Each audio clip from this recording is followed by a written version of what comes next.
तो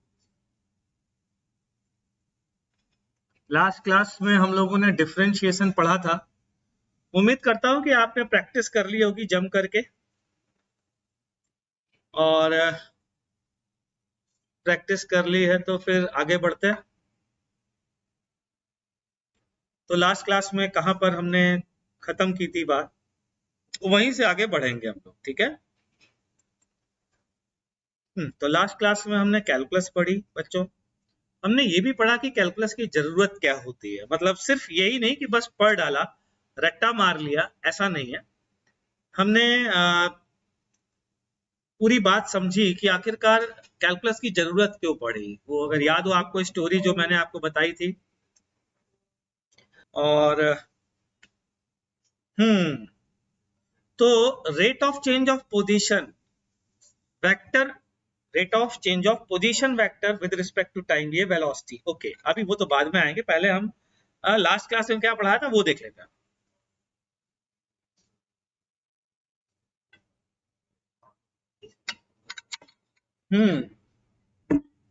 तो last class में फॉर्मूले टू डिफरेंशिएट याद कर लिए। फॉर्मूले टू डिफरेंशिएट सर ने आपसे कहे थे फॉर्मूले बिल्कुल टिप पर होने चाहिए बच्चों। फिर रेट ऑफ चेंज बताया था आपको, अगर याद हो, average rate of change, instantaneous rate of change, दो तीन चीजें बताई थी आपको। फिर आपको रूल्स ऑफ डिफरेंशिएशन बताया था, क्या होते थे याद दिलाता हूं। एडिशन वाला, प्लस माइनस वाला, फिर प्रोडक्ट रूल, फिर क्वोशिएंट रूल, कुछ याद आ रहा है? हाँ, अच्छे से फॉर्मूले याद करके आने चाहिए भाई, ये ध्यान रख लेना वरना मजा नहीं आएगा आज। तो चलिए आज शुरू करते हैं, है ना। तो पहले डेफिनेशन लिखते हैं वेलोसिटी की। तो definition of velocity is rate of change of position vector with respect to time. Rate of change of position vector, not displacement. लेकिन कुछ केसेस में अगर आप डिस्प्लेसमेंट का सही मीनिंग बताएंगे तो वो डिस्प्लेसमेंट भी रेट ऑफ चेंज हो सकता है। अभी मैं नहीं चाहता कि आप फोकस करें डिस्प्लेसमेंट पर, अभी सिंपल सी डेफिनेशन देख लें, rate of change of position vector with respect to time, ठीक है। याद करें बच्चों, position vector, rate of change दो बताए थे सर ने। जब भी रेट ऑफ चेंज बोला जाएगा, एक एवरेज और एक इंस्टेंटेनियस। एवरेज होता है delta S by delta T, change in position vector upon change in time. और इंस्टेंटेनियस की तो नई डेफिनेशन पढ़ी थी हम लोगों ने, टाइम को छोटा करते जाओ, छोटा करते जाओ, छोटा करते जाओ, वो याद आया? देखिए आपके सामने लिखा हुआ है जो मैंने बताया था, ये है average velocity delta R by delta T, R2 minus R1 upon total time T2 minus T1 को आप भी लिख सकते हैं, या केवल डेल्टा टी लिख करके भी छोड़ सकते हैं। वेलोसिटी इंस्टेंटेनियस क्या है बच्चों? dr by dt। क्या dr by dt का मीनिंग हमने लास्ट क्लास में समझा था क्या? समझा था, ओके। क्या समझा था, कुछ याद आ रहा है? कि जैसे जैसे हम टाइम को छोटा करते जा रहे थे, हम एक 4 वैल्यू आ रही थी, 4, उसके पास पहुंचते जा रहे थे, और फिर हमने ये डिसाइड किया था कि टाइम को टेंडिंग टुवर्ड्स 0 करेंगे तो हम इंस्टेंटेनियस वेलोसिटी पता कर लेंगे। ये हमने लास्ट क्लास में सीखा था। चलिए साहब आगे बढ़ते हैं। अगला एग्जाम्पल है पोजीशन वेक्टर ऑफ, एग्जाम्पल लेके समझेंगे ना तो बेटर समझ में आएगा। तो आप पढ़ चुके हैं, आपको फॉर्मूले याद है क्या? मैं ये उम्मीद कर सकता हूं कि अब आप क्वेश्चन कर लेंगे, लेकिन क्वेश्चन करने के पहले थोड़ी आपकी मदद करूंगा। ये है पोजीशन वेक्टर बच्चों, 3t square i cap plus T J cap plus T cube के कैप। एक बात बताना चाहता हूं, जरा ध्यान से सुनना। y equals to, for example कोई क्वांटिटी है वेक्टर, ठीक है, और वो वेक्टर क्वांटिटी कहती है y equals to x square i cap, तो फाइंड dy बाई dx। ध्यान से सुनना, ये बताइए i वेक्टर एक constant, i vector i cap ये कांस्टेंट वेक्टर है या वेरिएबल वेक्टर है? आई कैप कांस्टेंट है ना। याद करो, कांस्टेंट अगर मल्टीप्लिकेशन में होता था तो क्या करते थे, उसे एज इट इज लिख देते थे, और जो रिमेनिंग पार्ट है उसका डेरिवेटिव लिख देते थे। याद आया कुछ? तो आई कैप कांस्टेंट है तो उसको एज इट इज लिखेंगे, और एक्स स्क्वायर का डेरिवेटिव का मल्टीप्लाई करेंगे, ठीक।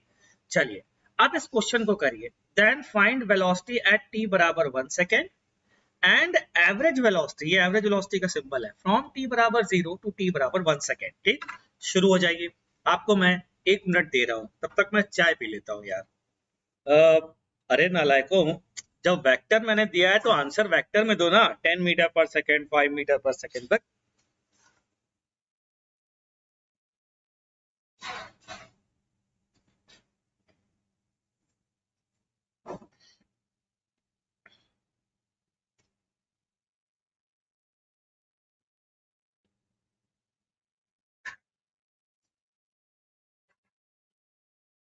तो velocity at t equals to 1, अब मैं बताऊंगा, हो गया क्योंकि 1 मिनट। तो सबसे पहले वेलोसिटी पूछिए और याद दिलाता हूँ। रेट ऑफ चेंज अगर बाय डिफॉल्ट वैल्यू इंस्टेंटेनियस होती है, याद आया कुछ? तो वेलोसिटी अगर बोला गया है तो that means instantaneous rate of change, that means dr by dt, that means 6t I cap plus j cap plus 3t square k cap. ठीक, अच्छा, अब t बराबर 1 पर चाहिए बच्चों ये वेलोसिटी, t बराबर 1 पर, तो 6 I cap plus j cap plus 3k cap, ये लीजिए, ये वेलोसिटी आ गई t इक्वल्स टू 1। अब गुरुजी एवरेज वेलोसिटी कैसे निकालें? तो एवरेज वेलोसिटी होती है, अभी थोड़ी देर पहले पढ़ा था, r final minus r initial divided by total time. r final कैसे निकालें भाई? अरे t बराबर 1 डाल दीजिए ना यार, तो ये कितना आ जाएगा, 3i cap plus j cap plus k cap minus 0 डाल दीजिए, तो सब 0 हो जाएंगे क्योंकि टाइम सब में आ रहा है, डिवाइडेड बाय टाइप 1। तो average velocity is coming out to be 3i cap plus j cap plus k cap. ठीक है, ये है एवरेज वेलोसिटी। उत्कर्ष बाबू ने कहा 6i cap plus j cap plus 3k cap.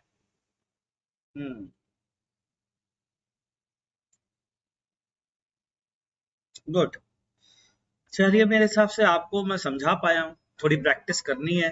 Last class में हमने पढ़ा है एवरेज और इंस्टेंटेनियस, और आज की क्लास में उसकी प्रैक्टिस करनी है। अब एक अगली चीज बताने जा रहा हूँ, चेन रूल।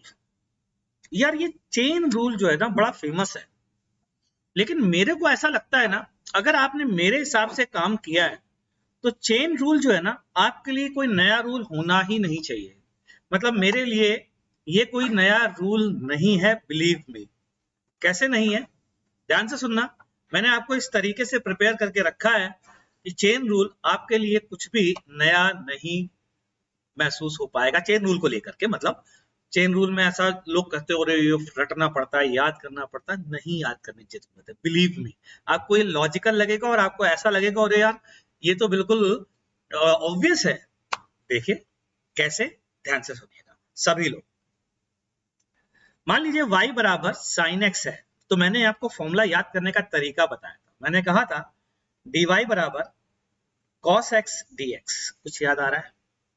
dy बराबर cos x dx। ठीक, अच्छा, क्लियर है? इस तरीके से याद करना याद है? अब जादू देखना, ये बताइए यहाँ पर x कुछ भी हो सकता है, उसका वो यहाँ पर भी आएगा और वो यहाँ पर भी आएगा। लेट्स से यहाँ पर साइन ln x है, ध्यान से सुनना।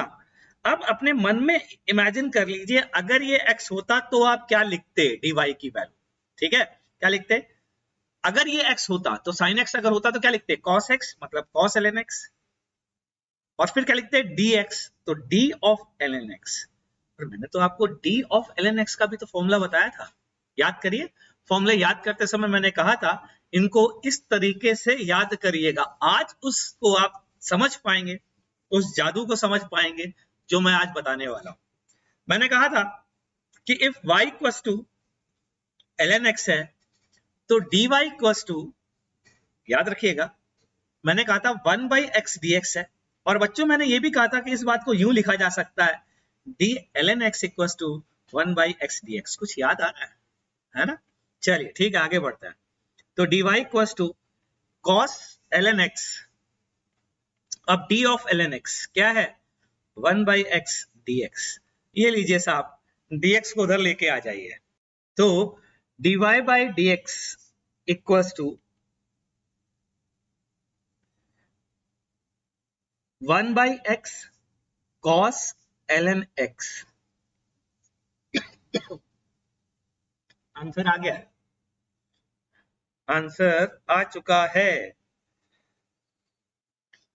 ठीक है, तो ये आज के बाद आपसे क्वेश्चन पूछा जाए y बराबर साइन ln x, तो कैसे करना है, कुछ समझ में आ रहा है कि नहीं आ रहा?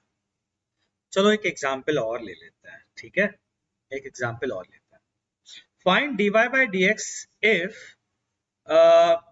y बराबर साइन ऑफ ln x। लो जी, ये तो वही आ गया, तो चेंज कर देता हूं, इसको लिखिए आप ln ऑफ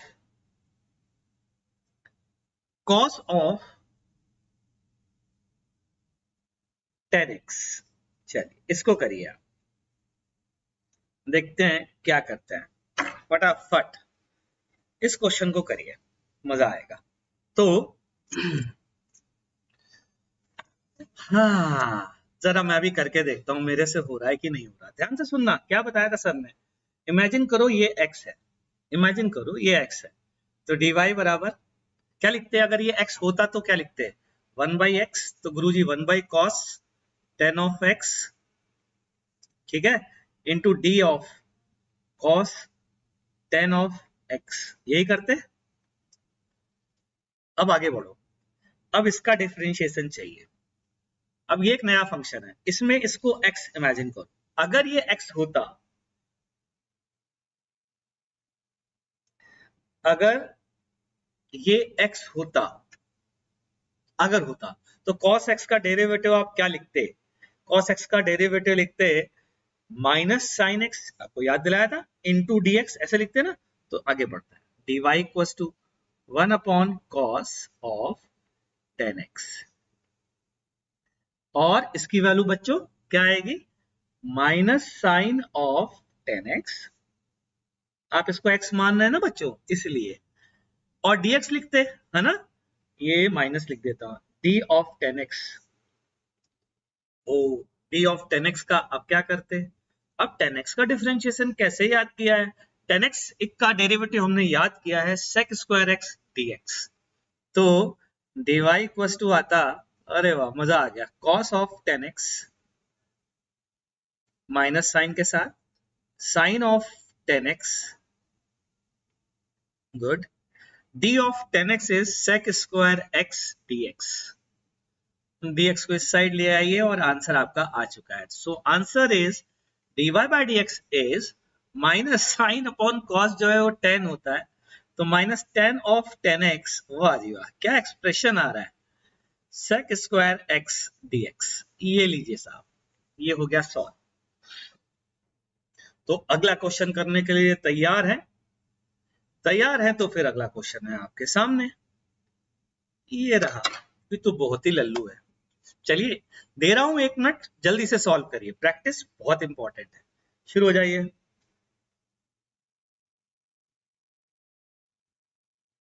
डन, चलिए बढ़िया। तो ये तो थोड़ा सा लड्डू क्वेश्चन है, अभी जो हमने किया था उसके मुकाबले तो लड्डू है। ठीक है, dy इक्वल्स टू, इसको मान लिया मैंने x, तो अगर ये x होता तो क्या लिखता? मैं लिखता 1/x d of x, यानी कि d of tan x। now what is d of tan x? it is sec square x dx। dx को नीचे ले आइए, आंसर आ गया, दैट्स इट, खत्म, खलास हो गया, बस इतना ही था। अगले क्वेश्चन पर आए, अगला क्वेश्चन देखते हैं। चलिए ये थोड़ा सा डिफरेंट है, उसकी तो प्रैक्टिस कर ली, इसको कोशिश करो, देखते हैं। चलिए भाई, अब मैं भी देख लेता हूँ, हाँ मुझसे होता है कि नहीं। तो फिर से वही बात, अगर ये x होता बच्चों तो मैं क्या लिखता? मैं बोलता x की पावर 4 का derivative dy equals to x, अगर होता तो 4x क्यूब, तो 4 3x प्लस 4 क्यूब, और d of 3x plus 4, d of x लिखता ना। Now d of 3x plus 4, d of 3x plus 4 is, 4 is constant, तो इसका डेरिवेटिव 0 होगा क्योंकि इकलौता आ रहा है। और यहाँ 3x में मैंने क्या बताया था, अगर किसी कांस्टेंट का मल्टीप्लिकेशन है तो कांस्टेंट एज इट इज था, और रिमेनिंग पार्ट का डेरिवेटिव, तो dx का डेरिवेटिव तो dx ही रहेगा। तो इंटू 3 और dx को इधर ले आए और ये रहा आंसर, जिसको आप लिख सकते हैं 12 times 3x + 4 cube. That's it. ठीक है जी, सही है। आगे बढ़े, चलिए आगे बढ़ते हैं। अगला क्वेश्चन आपकी स्क्रीन पर ये रहा, ट्राई करिए फटाफट। देवी और सज्जनों, इसको ट्राई करिए जल्दी से। y बराबर साइन ln x क्यूब। अब तो अगर आप समझ गए होंगे ना, तो आपके लिए बाएं हाथ का खेल है, चुटकियों में होना चाहिए। जल्दी से करिए फटाफट। ठीक है, तो शुरू करते हैं। मेरे ख्याल से हो जाना चाहिए। तो अगर ये x होता तो मैं क्या लिखता? मैं तो ऐसे ही सोचूंगा यार, थोड़ा सा कमजोर इंसान है ना भाई। तो साइन x का डेरिवेटिव होता है cos of ln x cube, ठीक, इंटू dx, यानी कि d of ln x cube. अब d of ln x cube को मैं कैसे करूंगा? cos ln x cube, d of ln x cube को मैं लिखूंगा, फिर से वही बात, ln x क्यूब का डेरिवेटिव करना है। तो x क्यूब को मान लो x, x क्यूब को मान लो x। अगर मान लें तो क्या लिखते? 1/x मतलब 1/x क्यूब, और d ऑफ x मतलब d ऑफ x क्यूब। और आगे बढ़िए तो dy की वैल्यू आती है cos of ln x cube divided by x cube. भैया x क्यूब को कैंसिल मत कर देना, ये function log of x cube है, तो ऐसे कैंसिल नहीं हो जाता, इस बात का ध्यान रखिएगा, मल्टीप्लिकेशन नहीं है। d of x cube is 3x square dx। मैं dx को इधर ले आता हूं तो ये आंसर आ जाएगा। उम्मीद करता हूं समझ में आ गया होगा, है ना? लेकिन ये बहुत प्रैक्टिस की रिक्वायरमेंट है, तो एक और प्रैक्टिस के लिए देख लीजिए। लास्ट क्वेश्चन है, इसको सही कर दीजिए। चलिए इस क्वेश्चन को देखते हैं। अगर ये x होता तो मैं लिखता dy equals to cos of x into dx, यानी d of ax plus b। Now d of ax plus b मतलब इसका डेरिवेटिव निकालना है, तो dy equals to cos of ax plus b, और इसका डेरिवेटिव क्या होगा बच्चा पार्टी? जल्दी बोलो। ax प्लस b का केवल a इंटू dx, और dx को चाहे तो आप इधर लिख लीजिए, तो ये आंसर आ जाएगा। x ना आकर के a आएगा। अभिनव, तुमने गलती से x लिख दिया था शायद, ठीक है, बढ़िया। तो अगली चीज पढ़ने जा रहे हैं बच्चों, speed. What is the definition of speed? Speed की डेफिनेशन क्या है, अब हम ये देखने जा रहे हैं। तो definition of speed is, it is rate of change of distance with respect to time, rate of change of distance travelled by the particle. मतलब ये कि अगर कोई पार्टिकल जो है वो आपके एक्स वाई प्लेन में बच्चों कुछ इस तरीके से चलता है, ऐसे कुछ चलता है, तो rate of change of distance ये किस रेट से चेंज हो रही है, ये आपको स्पीड देगा। लेकिन जैसे ही बच्चों मैं कहूंगा रेट ऑफ चेंज, तो आपके दिमाग में दो बातें आएंगी, क्योंकि सर पढ़ा रहे हैं रेट ऑफ चेंज, और वो दो बातें ये होंगी कि रेट ऑफ चेंज हमने दो पढ़े हैं, एक एवरेज और एक इंस्टेंटेनियस। तो एवरेज रेट ऑफ चेंज और इंस्टेंटेनियस रेट ऑफ चेंज, तो एवरेज स्पीड और इंस्टेंटेनियस स्पीड होगी ना भाई। चलिए देखते हैं। तो वैसे ही हमने लिख भी दिया है, average speed is total distance traveled by the particle upon time, and instantaneous speed is ds by dt, जो हमने लास्ट क्लास में पढ़ा था। टाइम इंटरवल को, इस इंटरवल को अगर छोटा कर देंगे तो जो बनेगा वो इंस्टेंटेनियस स्पीड बनेगी। ठीक है बच्चों, तो मैं थोड़ा ऐसे हो जाता हूं, शायद आपको अब दिख जाएगा। ठीक है, चलिए।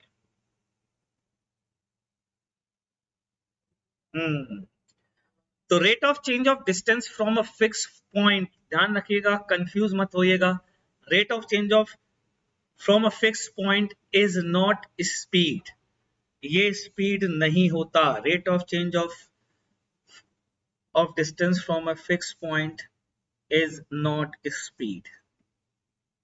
कई बार लोग कंफ्यूज हो जाते हैं। Rate of change of distance speed होता है, लेकिन rate of change of distance मतलब अगर कोई कहता है यहां से डिस्टेंस का, ओरिजिन से ओ से डिस्टेंस का जो रेट ऑफ चेंज है, क्या वो स्पीड है? आंसर है नो, वो नहीं है भाई, नहीं है वो कुछ और होता है। क्या होता है ना, बताऊंगा, चिंता मत करिएगा। बहुत ही इंटरेस्टिंग चीज आएगी जब मैं पढ़ाऊंगा।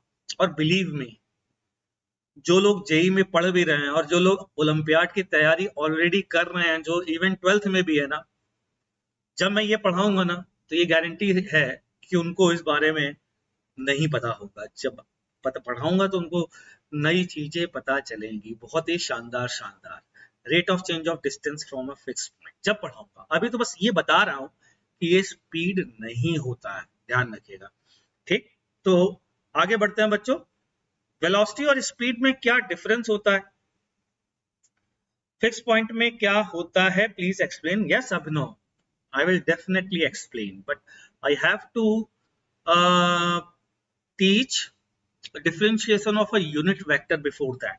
तो जब मैं differentiation of unit vector पढ़ाऊंगा ना, चिंता मत करिएगा, पूरी बात समझाऊंगा। What do we mean by rate of change of distance from a given point? Actually मैं आपको hint दे देता हूं, आप इतना परेशान हो रहे हैं। तो rate of change of distance from a fixed point is component of velocity along the line joining that fixed point. V cos theta is rate of change of distance from fixed point O. ये होता है, ये proof करूंगा। Actually में जब मैं proof करता हूं उसके बाद बताता हूं, लेकिन आपने पूछ लिया तो बता के छोड़ रहा हूं, प्रूफ भी करूंगा, चिंता मत करना, ठीक है। तो आगे बढ़ता है, वेलोसिटी एंड स्पीड में क्या डिफरेंस है। यार ये डिफरेंस बहुत इंपॉर्टेंट है, ध्यान रखिएगा। इसमें बहुत सारे बच्चे गलती करते हैं, इस बात का भी ध्यान रखिएगा। क्या, देखते जाइए। सबसे पहली चीज, कहा जाता है कि एवरेज वेलोसिटी का, अरे ये सर्कुलर मोशन में पढ़ा था सर, ओहो एजी कह रहे हैं ये सर्कुलर मोशन में पढ़ा था सर, गुड, बहुत अच्छी बात है बेटा, I am proud of you, शाबाश। तो ये है magnitude of average velocity which is less or equal than speed की, एवरेज स्पीड की लेस और इक्वल देन, बराबर नहीं होता है क्या। बिल्कुल ध्यान से सुनिएगा, आपको बहुत काम की चीज पता चलने वाली है, ध्यान दीजिएगा बच्चों। दो पॉइंट है, पॉइंट इनिशियल पॉइंट और ये है फाइनल पॉइंट। मैं डिस्प्लेसमेंट के बारे में आपको पढ़ा चुका हूं। इनिशियल और फाइनल को मिलाने वाले जितने भी पाथ आप ड्रॉ करेंगे, कोई भी पाथ आप ड्रॉ कर लीजिए, कोई भी पाथ, जितने भी पाथ ड्रॉ करेंगे, क्या मैं कह सकता हूं मिनिमम पाथ जो होगा इन दोनों के बीच की मिनिमम पाथ लेंथ, उसी को हम डिस्प्लेसमेंट कहते हैं, डी डिस्प्लेसमेंट कहते हैं। दैट मींस बाकी के जितने भी पाथ होंगे S1, S2, S3, S4, D भी अपने आप में एक केस में S होगा। तो all the path length will be greater और equal then magnitude of displacement. Actually में डिस्प्लेसमेंट के मैग्नीट्यूड की डेफिनेशन भी होती है। तो एक्चुअली में डिस्प्लेसमेंट के मैग्नीट्यूड की डेफिनेशन ही यही होती है, पता है क्या होती है, it is the magnitude of displacement is the minimum distance between initial and final point. If it is minimum distance between initial and final point, है ना, तो इसका मतलब है ये सारी डिस्टेंस के कंपेयर में सबसे छोटा होगा। अब टाइम से डिवाइड कर दीजिए, ये क्या आ गई बच्चों, average speed. So average speed is always greater और equal then magnitude of average velocity. ये लीजिए साहब, तो मैं आगे बढ़ रहा हूं बच्चों। एवरेज स्पीड मेरे ख्याल से समझ में आ गई होगी बात, मस्ट बी ग्रेटर और equal then magnitude of average velocity, ठीक है। वेलोसिटी एंड स्पीड में मैंने इंस्टेंटेनियस की अगर बात करूं तो दोनों सेम, कारण बताता हूं, ध्यान से सुनना। अगर ये पाथ है, ऐसा पाथ है, तो क्या मैं कह सकता हूं छोटा सा डिफरेंस इस पाथ में, यही डिस्टेंस होगा और यही डिस्प्लेसमेंट होगा। कोई भी दो पॉइंट पास ले लीजिए, तो उन दोनों पॉइंट के बीच की मिनिमम डिस्टेंस भी वही होगी ना। That's why magnitude of velocity बोले तो instantaneous velocity will be equal to speed, ये स्पीड के बराबर होगा। क्लियर है साहब, ठीक है। चलिए आगे बढ़ते हैं बच्चों। वेलोसिटी एंड स्पीड में इफ वेलोसिटी इज कांस्टेंट, अगर वेलोसिटी कांस्टेंट है तो ये एवरेज वेलोसिटी के बराबर होगी। सर आपने ये कैसे कह दिया, ये बताएं। बताता हूं भाई, रेट ऑफ चेंज अगर कांस्टेंट है तो एवरेज रेट ऑफ चेंज और इंस्टेंटेनियस रेट ऑफ चेंज बराबर होगी। इस बात को लिख लीजिए, if rate of change is constant. बच्चों नोट्स जरूर बनाते चलिएगा, मेरे इन नोट्स के भरोसे मत रहिएगा, कि सर ये तो मिल ही जाएंगे टेलीग्राम पर। नहीं नहीं नहीं, आपको जो नोट्स मिलेंगे वो इंपॉर्टेंट है, ध्यान रखिएगा, ठीक है। To average rate of change, average rate of change, ठीक। हमेशा, तो फिर ये बात एक उसका एग्जाम्पल हो गई कि वेलोसिटी कांस्टेंट है तो इंस्टेंटेनियस, और इसी तरीके से स्पीड कांस्टेंट है तो स्पीड भी एवरेज स्पीड के बराबर होगी, ठीक है ना। अब मैं बच्चों एक्सेलरेशन डिफाइन करने जा रहा हूँ। What do we mean by acceleration, ये बात आपको बताने जा रहा हूँ, ध्यान से सुनिएगा, ठीक है। Now acceleration is rate of change of velocity, acceleration is rate of change of velocity. तो जैसे ही मैं बच्चों rate of change of velocity कहूंगा, आप फिर से कहेंगे कि सर अगर ये रेट ऑफ चेंज है तो दो रेट ऑफ चेंज होंगे, एक होगा एवरेज, एक होगा इंस्टेंटेनियस, एवरेज एंड इंस्टेंटेनियस। तो एवरेज वाला और इंस्टेंटेनियस वाला क्या होगा, जरा देखो, एक नजर मारो। Rate of change of velocity with respect to time, definition है। Now average acceleration, instantaneous acceleration. Average acceleration is, average acceleration is delta v, बड़ा चेंज, बड़ा टाइम इंटरवल, और इसी टाइम इंटरवल को छोटा कर देंगे तो dv by dt। So acceleration केवल वर्ड यूज किया जाए तो dv by dt, ठीक है। और एवरेज एक्सेलरेशन अगर बोला जाए बच्चों, delta S, delta we by delta T, ठीक है। तो ये हो गई कहानी।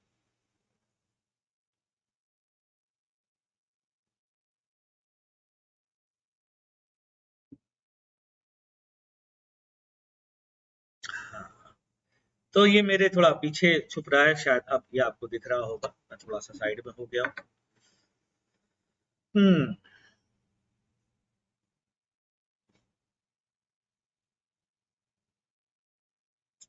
और अगली बार से कोशिश करूंगा कि स्लाइड में इस साइड कुछ लिखा ना हो, ताकि आपको दिख जाए, ये भी कोशिश करूँ, ठीक है। चलिए, हाँ, और अब करते हैं सीधा सीधा क्वेश्चन। और क्वेश्चन क्या है, जरा ध्यान दीजिएगा। ये है एग्जाम्पल जिसमें मैं आपसे एवरेज वेलोसिटी, मैग्नीट्यूड वगैरह पूछूंगा। ये इस एग्जाम्पल में एक पार्टिकल सर्कुलर मोशन कर रहा है कांस्टेंट स्पीड से। ये उसका इनिशियल पॉइंट है, ये उसका फाइनल पॉइंट है जो आपको दिख रहा है। आपसे पूछा गया एवरेज वेलोसिटी बताइए और उसका मैग्नीट्यूड बताइए। चलिए आप ट्राई करिए, फिर मैं आपको बताता हूँ, ठीक है। एक बार आप कोशिश करिए। चलिए देखते हैं जरा एवरेज वेलोसिटी और इसका मैग्नीट्यूड कितना आता है, ये कैलकुलेट करके देखते हैं। Now what is the definition of average velocity, सुनिएगा जरा।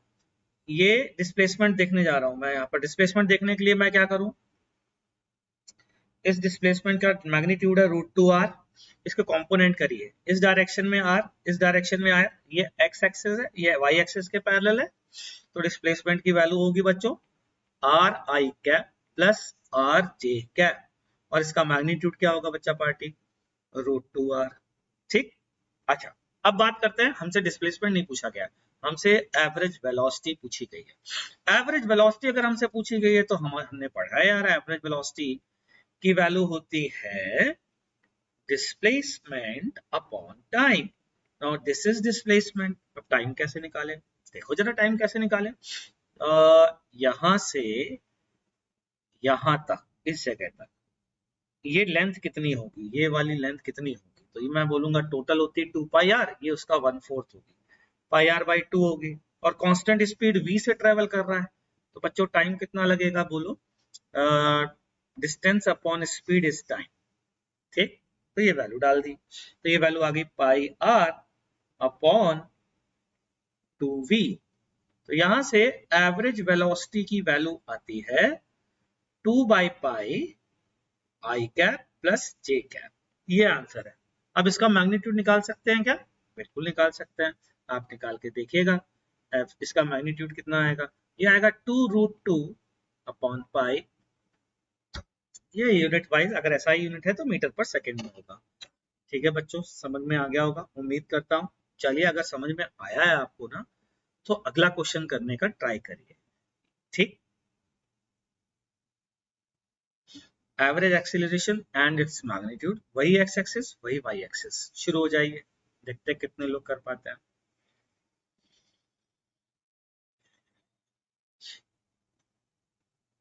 टाइम कैसे निकालेंगे। अब देखो टाइम के लिए क्या किया मैंने बच्चों, टाइम के लिए मैंने ये कहा कि यहाँ से यहाँ तक जाने में कितनी डिस्टेंस ट्रेवल करनी है, जल्दी बोलो, पाई आर बाई 2, और कितनी स्पीड से ट्रेवल करनी है, v से, तो pi r by 2 upon speed v, time आ गया। इस टाइम की यहाँ पर वैल्यू रख दी, डिवाइड कर दिया ना बच्चा, डिस्प्लेसमेंट अपॉन टाइम से डिवाइड कर दिया, यहाँ से एवरेज वेलोसिटी आ गई। उसका मैग्नीट्यूड निकालना है तो जैसे मैग्नीट्यूड निकालना सिखाया था वैसे मैग्नीट्यूड निकाल लीजिए। क्लियर? चलिए अब अगले क्वेश्चन पे आ जाए बच्चा, average acceleration and its magnitude, जल्दी से बताएं। चलिए साहब, एवरेज एक्सीलरेशन, उम्मीद करता हूं कुछ आया होगा, देखते हैं। चलो एवरेज एक्सीलरेशन की पहले डेफिनेशन लिखूंगा। Average acceleration is v final minus v initial upon time. क्या बच्चा पार्टी, यही होता है एवरेज एक्सीलरेशन। ठीक है, चलो अब v इनिशियल देखें क्या, v इनिशियल देखते हैं क्या आएगा। v इनिशियल ये आपके सामने रहा, ये साहब ये है v इनिशियल, किस डायरेक्शन में है बच्चों, x एक्सिस के लॉन्ग है, तो क्या मैं कह सकता हूँ v initial is vi cap. अच्छा जरा v फाइनल बोलिए, यहां पर आने के बाद टेंजेंशियल डायरेक्शन में होगा, ठीक है, तो v फाइनल की वैल्यू क्या आएगी बच्चों, vj कैप। अब इसका डिफरेंस लेना है, और टाइम हम पहले ही निकाल चुके हैं, याद आया कुछ, यहां से यहां तक का टाइम पाई आर अपॉन 2v, ये था टाइम, ये तो टाइम पहले ही निकाल चुके हैं, तो हमारा काम तो खत्म हो गया गुरुजी। V j cap minus v i cap divided by pi r upon 2v, तो answer is coming out to be v square upon 2v square upon pi r i cap j cap minus i cap. क्या इसका magnitude हम निकाल सकते हैं बच्चों, बिल्कुल निकाल सकते हैं। कितना आएगा मैग्नीट्यूड, मैग्नीट्यूड तो आप निकालिएगा घर में बैठ करके, अगर आई कैप और जे कैप दोनों कंपोनेंट सेम है तो √2 का फैक्टर आ जाएगा, तो 2v square upon pi r into √2, ये है मैग्नीट्यूड। देख लीजिए, कोई डाउट हो तो पूछ लीजिए। ठीक है, तो उम्मीद करता हूं डाउट नहीं होगा। अगले क्वेश्चन पर आते हैं। अगला क्वेश्चन है find velocity as function of time t। मतलब गुरुजी, इसका मतलब होता है बच्चों, वेलोसिटी का टाइम का फंक्शन निकालने का मीनिंग क्या होता है बताता हूं। मतलब होता है फंक्शन में लिखना है, मतलब वेलोसिटी एट टाइम t क्या होगी इन आई कैप एंड जे कैप। कोशिश करिए, फिर मैं बताता हूँ। बच्चों हो सकता है ऊपर से जाए, लेकिन ध्यान रखो ऊपर से अगर चाहते हो कि ना जाए तो क्या करें, घर में जाकर के ना खूब प्रैक्टिस करें, खूब प्रैक्टिस करें। आपको ओलंपियाड भी तो निकालना है ना, आपको अच्छी रैंक भी तो निकालनी है, और अच्छी रैंक निकालने वाले बच्चे ऐसे हिम्मत नहीं हारते हैं। क्या करते हैं, मैं आपको बहुत सिंपल सिंपल भी पढ़ा सकता हूँ, ऐसा नहीं है, मैं ये सोच के भी पढ़ा सकता हूँ कि ये देखो लड्डू, वो देखो लड्डू, लेकिन बच्चों मेरा पर्पस क्या था इस बैच को स्टार्ट करने का, याद है ना, olympiad J and JEE advance, तो मुझे कहीं ना कहीं तो अच्छे लेवल पे जाना पड़ेगा ना, तो आपसे ऊपर से ना निकले ना, उसके लिए आपको एक चीज बताता हूँ। घर में टीचर बन के क्या आप पढ़ा रहे हैं, अगर नहीं पढ़ा रहे हैं तो आज से शुरू कर दीजिएगा, वरना फिर से ऊपर से निकलेगा। और रही बात इस क्वेश्चन की, इसको दोबारा बता देता हूँ, ठीक है, कोई कलर और चूज कर लेता हूँ और दोबारा बताता हूँ। एवरेज एक्सीलरेशन पूछा है, तो बच्चों सबसे पहले मैं उसकी एवरेज एक्सीलरेशन अगर निकालना है तो बच्चों उसकी डेफिनेशन पहले पता करनी पड़ेगी। डेफिनेशन क्या होती है, v final minus v initial, यही डेफिनेशन होती है ना। होता क्या है बच्चों, जब आप घर में ना इसको बिल्कुल जो मैंने आज पढ़ाया या जो मैंने लास्ट क्लास में पढ़ाया था ना, वो अगर आपके टिप पर होगा तो आप सर की स्पीड पकड़ पाओ, और अगर वो टिप पर नहीं होगा तो सर की स्पीड पकड़ने में थोड़ी दिक्कत आए। कोशिश करिए, कोशिश करिए, है ना, कोई बात नहीं, मैं नहीं छोड़ूंगा आपको।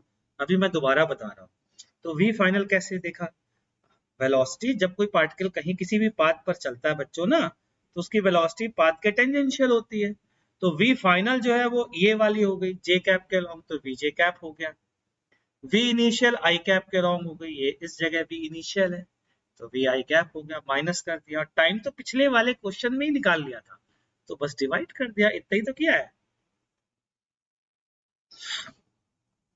ठीक है, चलिए अगले क्वेश्चन पर आ जाइए, करिए कोशिश, ये और टफ है, और नहीं टफ बताऊंगा, डरूंगा मैं तो आपका नुकसान करूंगा बच्चों, कोशिश करिए, चलिए प्रयास करिए,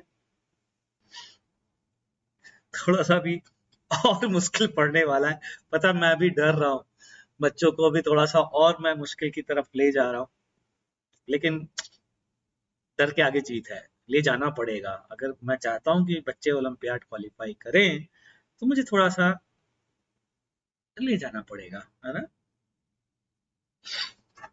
देखिए जरा, वेलोसिटी हमेशा कर्व पर टेंजेंट होगी, किसी भी कर्व पर पार्टिकल की वेलोसिटी उस कर्व पर टेंजेंट होती है, सॉरी ये तो आपने पढ़ाया ही नहीं, देखो बेटा ये भी बता देता हूँ कैसे।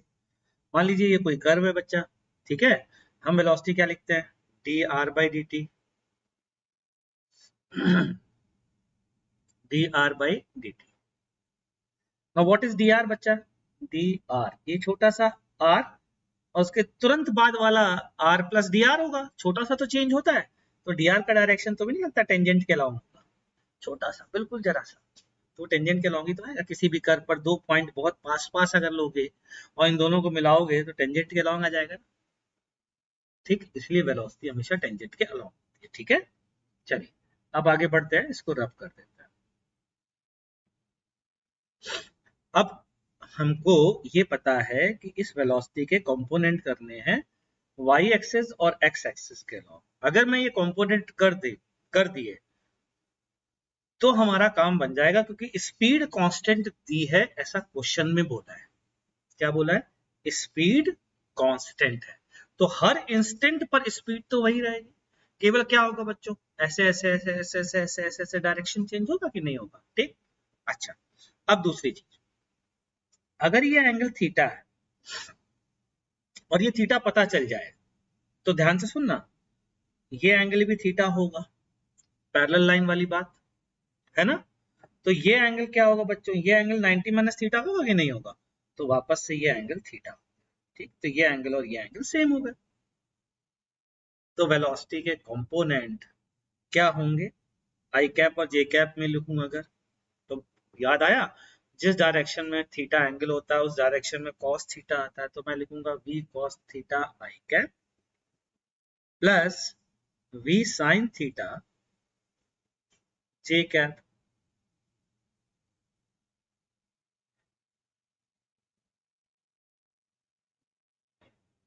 ठीक, यहां तक क्लियर, थीटा तो पता नहीं सर, थीटा कैसे निकालोगे, बताता हूं, चिंता मत करो, थीटा की डेफिनेशन होती है बच्चों arc upon radius, arc upon radius, arc length, बोलो कैसे निकालें, टाइम दिया है, ध्यान रख लेना, टाइम इस बार दिया है, अरे वाह चिरंजीत ने कहा है थीटा को वीटी बाई आर लिखेंगे, आर्क अपॉन रेडियस, अरे वाह चिरंजीत तुमने दिल खुश कर दिया मेरे, वीटी अपॉन आर, वीटी होगी आर्क लेंथ, क्योंकि वी स्पीड से चल रहा है और टी टाइम में कितनी लेंथ चलेगा, वीटी, ठीक है, तो यहां से थीटा आ गया वीटी बाई आर, ये वैल्यू हम पुट करने जा रहे हैं और आंसर आ गया, वी कॉमन ले सकते हैं बच्चों, वी कॉमन ले लीजिए, कॉस थीटा की वैल्यू तो पता नहीं लेकिन थीटा की वैल्यू पता है, cos VT by are i cap plus sign VT by R J cap, ये लीजिए साहब खत्म हो गया,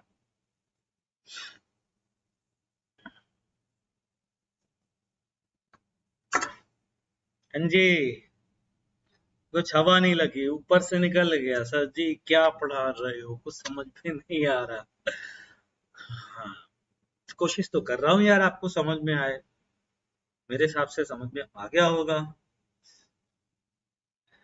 तो आगे बढ़ता हूँ बच्चों, ठीक है, अगला क्वेश्चन देखो, थोड़ी सी प्रैक्टिस करनी होगी, घबराओ नहीं, calculate acceleration as a function of time, acceleration as a function of time, थोड़ा दिमाग लगाइएगा, हो सकता है कि जैसे वेलोसिटी निकालनी है वैसे एक्सीलरेशन की जरूरत ही ना पड़े, एक्सीलरेशन की डेफिनेशन से काम बन जाए, क्या डेफिनेशन होती है, दिमाग पर जोर डालिए, एक्सीलरेशन की डेफिनेशन क्या बताइए, इंस्टेंटेनियस एक्सीलरेशन की डेफिनेशन,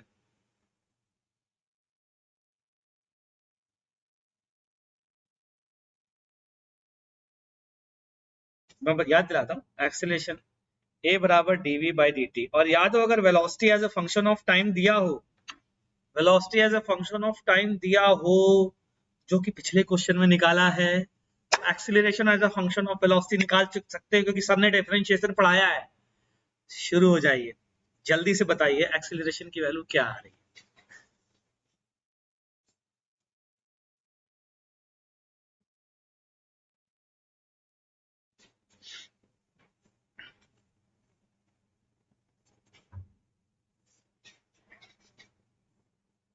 देखते हैं कितने लोग कर पाते हैं इसको।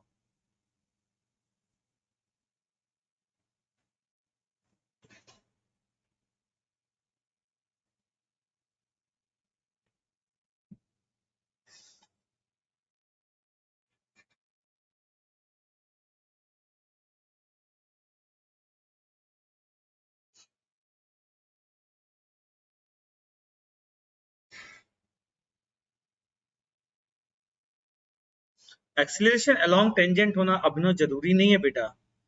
डेफिनेशन से मैं फिर से बोल रहा हूँ, वेलोसिटी जैसे निकाली थी वैसे एक्सीलरेशन नहीं निकलेगा क्योंकि वेलोसिटी का डायरेक्शन हमें पता है, एक्सीलरेशन का डायरेक्शन हमें नहीं पता है। क्या हम velocity as a function of time निकाल चुके हैं पिछले क्वेश्चन में, और हमें डिफरेंशिएशन करना आता है, तो यहाँ पर दिमाग मत लगाओ, इस डायग्राम में दिमाग मत लगाओ, डिफरेंशिएशन पर दिमाग लगाओ, अपने आप वहां से डायरेक्शन आएगा।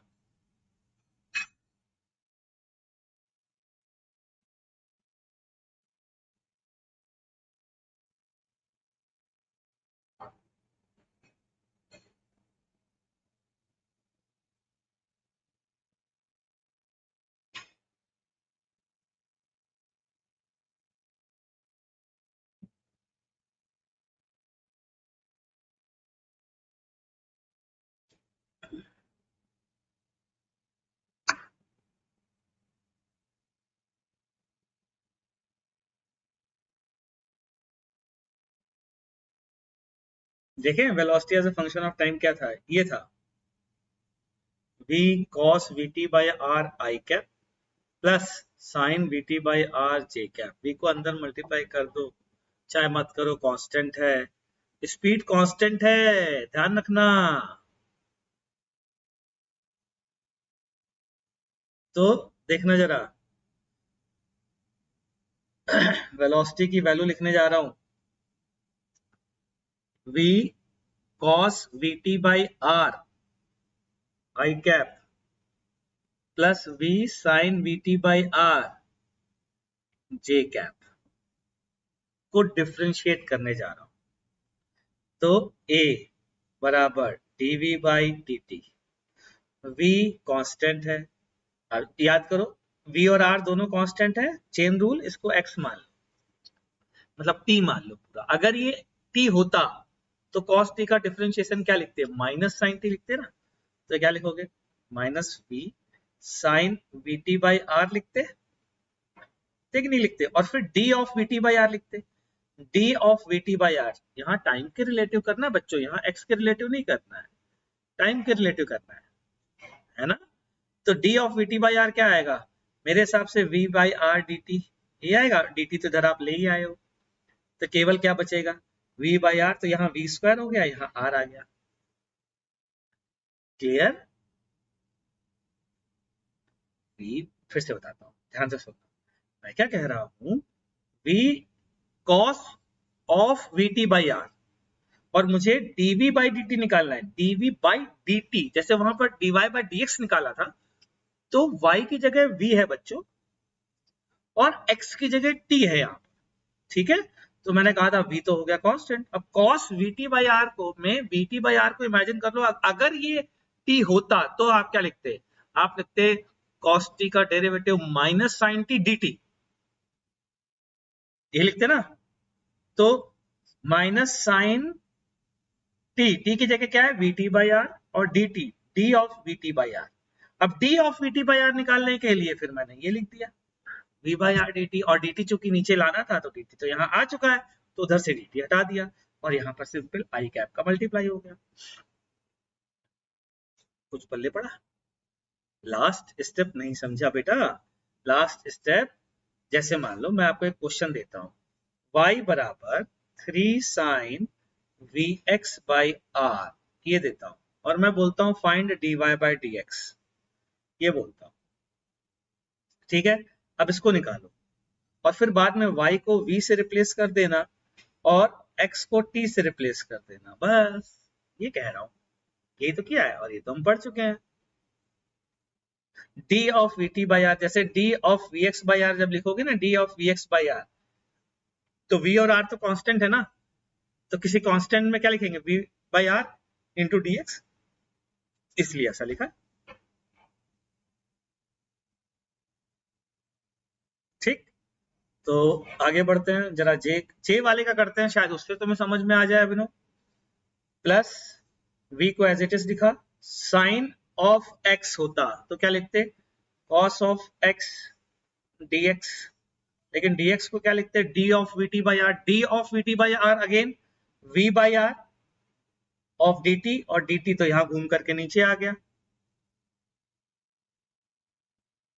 dt को नीचे ले आए ना बेटा, dt को इस साइड ले आए तो v स्क्वायर बाई आर आ गया।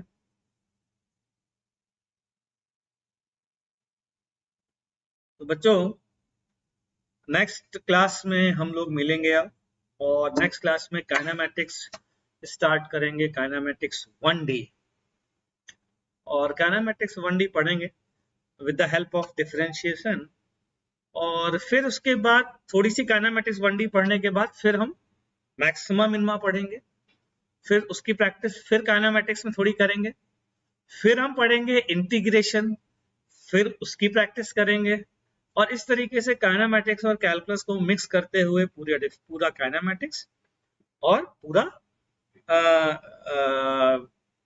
कैलकुलस हम लोग पढ़ेंगे। ठीक है, चलिए साहब मिलते हैं नेक्स्ट क्लास में, तब तक के लिए टाटा बाय बाय।